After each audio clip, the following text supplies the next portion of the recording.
Hello, Amy again. This is your wonderful best student for your PPS 544 during this summer class. Haha, just kidding. I am. So on my individual project, I chose the topic of cyberbullying. So I chose this topic. I did a lot of research of this in one of my past classes, so I thought that that would help translate over into this class. So anyway, I'll just get it started. You said we're supposed to be experts, so I feel like I'm pretty well versed, or at least have some kind of idea, at least what cyberbullying is and how it can impact our students. The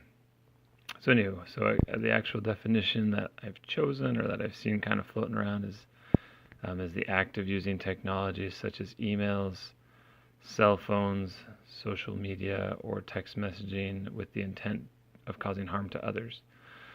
So, so this type of abuse can occur over time, just like regular bullying.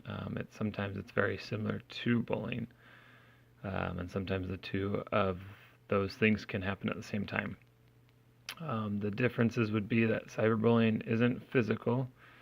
Cyberbullying can be anonymous, compared to where bullying you generally have a face behind the person picking fun at you or at that student.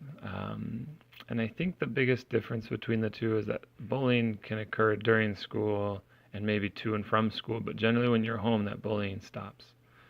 Cyberbullying, however, can continue to happen even when you're like beyond the classroom.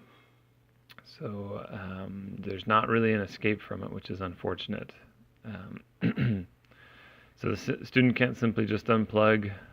They can't just get away from it. Even if they do unplug or disconnect from social media or cell phones or whatever, generally that bullying is still going to occur, but the student's just is going to be unaware of it. I think that's probably the biggest difference. Excuse me. You're going to love that sound when you're listening to this. I'm not sure how my mic is. I tried to test it out, and I think it'll be okay, but hopefully it's not too overwhelming for you. Anyways, so many of those students who are bullying were actually bullied. So I don't know if there's a surprise to that, but generally those who are bullied are the bullies. So it's just kind of a circle of life. No, it's the circle of bullying, I guess, or the circle of violence that is talked about in a lot of my undergrad classes and here. So there are many negative bullying impacts upon students.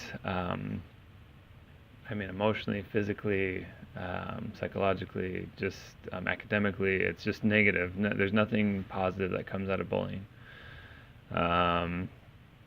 That leads to mental illnesses such as anxiety, depression, self-harm, suicidal thoughts and tendencies.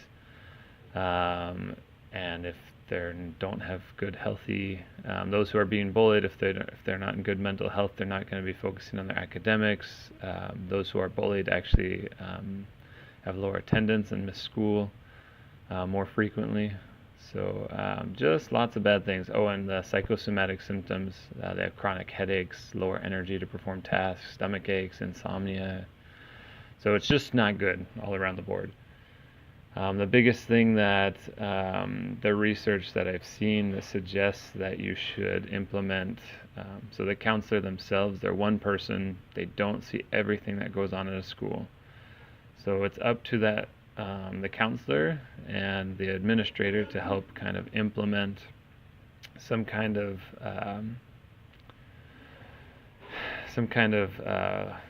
you need to establish a culture in the school of anti-bullying. So the best way to do that is a systems approach. So you implement a all hands on deck approach. So everybody is there, the teachers, students, parents, staff, administrators, counselors, everybody is on staff making sure that bullying doesn't happen, and either cyberbullying, which is a little bit tougher, but students would know about that more than you would. So if everybody is watching out for each other, that is less likely to occur. In fact, from what I found, it's that students standing up for other students is most likely to be the biggest deterrent of anti-bullying and lowering the chances of that happening. So if you can get students standing up for students, that is very powerful. Anyways, so the biggest thing, all hands on deck. So the school, everybody's watching out for each other. Parents know what's going on. There's education through the announcements, through weekly trainings or monthly trainings for staff development, and just like psychoeducation all over the place, just helping the school understand what's going down. And apart from that, the counselor can provide core classroom curriculum or group therapy sessions for like tier 2 interventions, and all the way up to individual counseling, which would be more tier 3. So with that said, there are amazing videos online that you can show students. They can be as little as 15 to 20 minutes of just an anti-bullying campaign at your school. That's the biggest thing with that. And it's up to the counselor. It's the ethical duty of a counselor to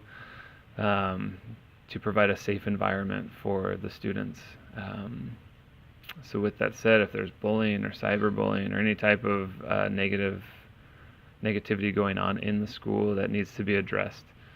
It needs to be taken care of, and it needs to be handled in the best way possible. Because even if the cyberbullying is occurring outside of school, it doesn't really matter. It's still impacting that student, and they don't feel safe. They don't feel they're not going to be able to succeed or perform to their highest potential.